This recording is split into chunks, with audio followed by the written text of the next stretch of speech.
This is Total Telecom TV at the Telecom Congress with Azam Beyk of Comarch.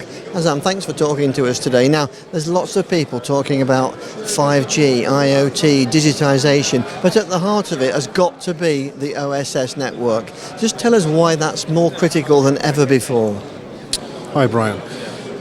OSS operations, network operations, service operation, they were always a pain for any operator in the world, in the legacy even, but more the pain is growing and growing for 5G, and that's because of the increased capacity, increased use of the infrastructure, many operations, self-healing, automation, many aspects of the 5G has to be met and considered during research, during deployment, and many other aspects of the 5G.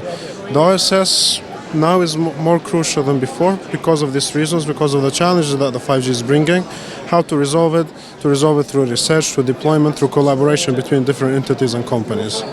Now, I know you're very successful, an international success story really out of Poland. Tell us how you go about helping these service providers with these dilemmas. So a bit of background of 5G deployments, which is some interesting facts we have. There are about 909 deployments around the world. Those deployments, only 10 million subscribers are using the 5G network at the moment, which is a very low number, but this is due to different challenges and problems.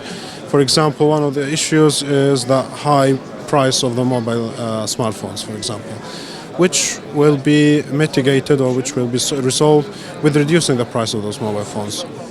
How do we help the 5G deployment? We try to use cloud-based applications, we use the microservices, a close approach to clients and partners, to work with them, to work on. During the design phase, we have to put a lot of planning, a lot of manpower, a lot of skills, design analysis skills, in order to ensure that the delivery of the 5G tools are going to be timely, going to be correct. Yes, I mean, I think you're very committed to research and development on an ongoing basis to keep ahead of the demand. Yes, correct. And the research and development in this case with the 5G is quite also customer-centric, is influenced by the customers. Because we work like closer partners now, customers have their own private network designs, service designs, and they have their own ideas, which we need to adapt to. We need to take it in a very open-minded way. And we also need to make sure that our innovation is also influencing the customer. So it's a two-way of research and development.